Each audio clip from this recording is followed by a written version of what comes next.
Medical nutrition therapy. Um, I started off kind of saying, diabetes is not your fault. It's just the situation that you get into. Um, but it is one of those diseases that we know we can make a whole lot better with diet.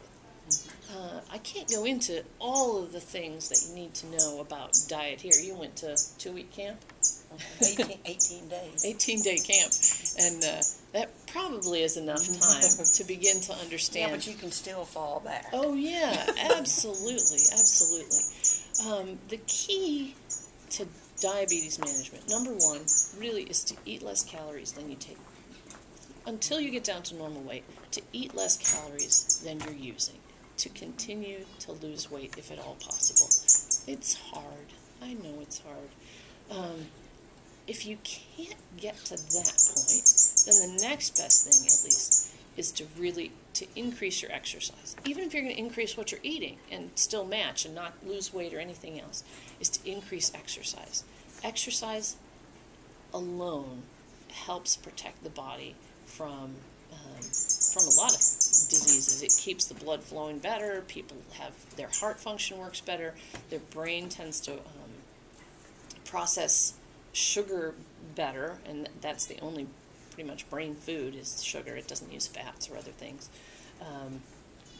unless you're starving. But that's another story altogether. But exercise is good all around for muscle tone. Helps drive the venous blood in your legs, for instance, back up. And in diabetes, one of the things we find is venous insufficiency, where blood pools in the legs and you start getting brown legs, or you get edema, which is the swelling in your legs. But if you exercise a lot, you can really help to reverse a lot of that. And when I say exercise a lot is hard. But even parking at the far end of the parking lot and walking all the way to the store instead of finding the spot as close as you can. Getting up and walking around the house to do stuff that you might otherwise say, it can wait until a little bit later. Just get up and do it. Those are good things. What I'd really love to see is 20 minutes of moderate exercise every day of the week. 30 minutes of maybe more than moderate exercise at least 3 or 4 days a week. Those things are known to help people. And moderate exercise means, you're walking at a speed that you can talk, but it's a little challenging. You feel your heart rate go up. You feel like you're struggling a little bit. That's moderate exercise, not just a nice stroll. That doesn't count. Although it's better than nothing. And I don't want anybody to think, I shouldn't be doing this. It's just we really do want to get it up to the moderate exercise at least. It does not need to be vigorous. And pool exercises are awesome. I think up at the wellness center they even have like the dumbbells for the water and all of that, which is good for people with bad joints. I just don't like the water. You don't like the water? Yeah. And I think people have told me it's a bit cool side. I haven't been in it myself.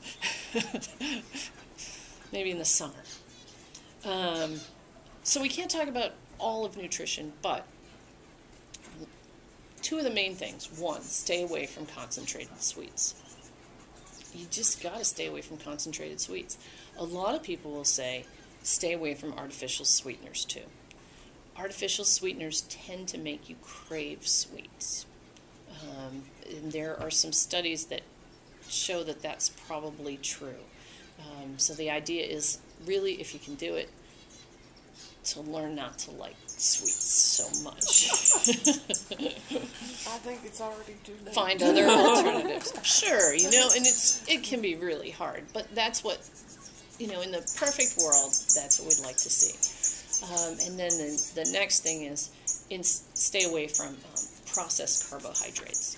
So wheat, as it comes off the plant, is really nice. It's got fiber in it. It's got some protein in it. It's got a few carbs, but it takes a while for your body to get to those carbs and use them.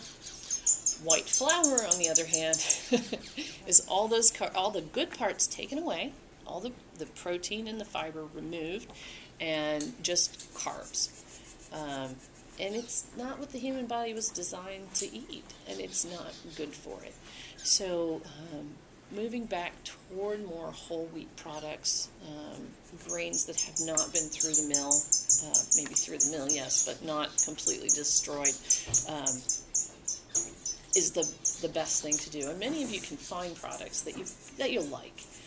You do need to watch out, because there are a lot of products that say they're whole wheat or contains whole grain.